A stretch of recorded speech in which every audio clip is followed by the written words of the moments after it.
Notre présence en ces lieux se justifie par la pétition que nous avons initiée pour exiger la démission de M. Malo Malo de la CENI.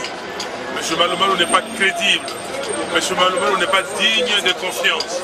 M. Malo Malo nous fait tour de sa tête. M. Malo Malo fait ce que Kabila lui demande de faire. Alors pour cela, nous exigeons sa démission. Qu'est-ce qu'il a déjà fait? M. Malo Malo, on lui a demandé d'abord, comme ça a été dit par toutes les missions d'observation des élections du 28 novembre 2011, de procéder par l'audit du fichier électoral. Il fallait commencer par là, parce qu'en 2011, il y a des gens qui sont allés aux élections et ils n'ont pas trouvé leur nom. Ils sont partis voter, ils n'ont pas vu leur nom sur les listes. Donc il y en a des millions. Alors la condition c'était préalable audit du fichier électoral pour que tout le monde soit rassuré que son nom se retrouve dans les fichiers. Ça c'est de un. De deux, M. Malo Malo veut nous distraire. Au lieu de continuer les processus, de continuer le cycle qui a commencé en 2011, c'est-à-dire de commencer là maintenant par les élections provinciales et sénatoriales, non, M. Malo Malo vient intercaler les élections locales, parce qu'il sait que les élections locales vont nous amener beaucoup de problèmes.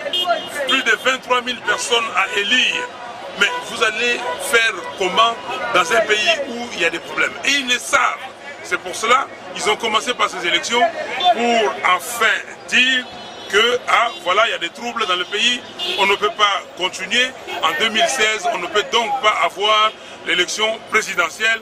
M. Kabila va continuer et comme M. Binakou l'avait déjà déclaré sur les antennes d'une radio, Kabila partira le jour où on organisera les élections dans ce pays. Donc on va dépasser 2016, 17, 18, on va aller je ne sais où et M. Kabila va rester. 2, 3. M. Malo Malo a recruté et la loi dit que vous recrutez suite à un appel à candidature.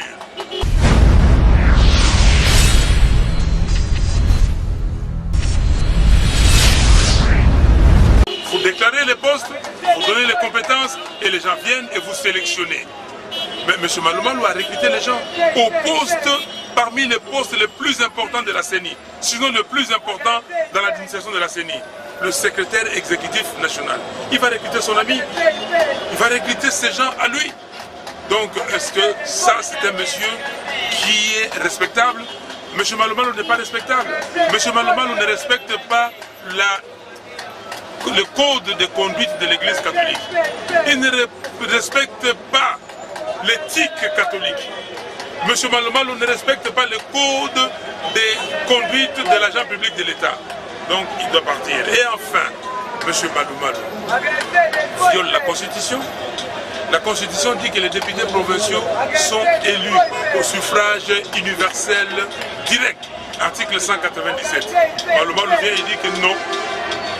Je fais une hypothèse pour que les députés provinciaux soient élus au suffrage indirect. Mais il fait ça, il tient ça de qui? De Kabila? Parce que Kabila, le 23 octobre 2013, avait dit qu'il propose que les députés provinciaux soient élus au second degré. Alors lui, il épouse. Donc ça nous prouve qu'il est inférieur à Kabila et il ne changera jamais. Mais quelqu'un, c'est un têtu, un récidiviste. Donc ce monsieur doit purement et simplement démissionner. Alors aujourd'hui nous sommes ici, vous avez vu, en peu de temps nous avons fait plus de 1000 nous avons eu plus de 1000 signatures. Plus de 1000 signatures. Donc au pointage, le week-end dernier, on était à 27 000. Aujourd'hui où nous vous parlons, nous sommes déjà à plus de 30 000. Donc nous disons à Malou Malou qu'il n'y a pas match. Alors les gens qui se disent, ah il va partir comment, la constitution, non. Cette affaire-là, ici, c'est le peuple congolais. Et la constitution, dans son article 27, lui donne ses pouvoirs, ses droits. C'est son droit. Et maintenant, ça devient éthique, ça devient moral.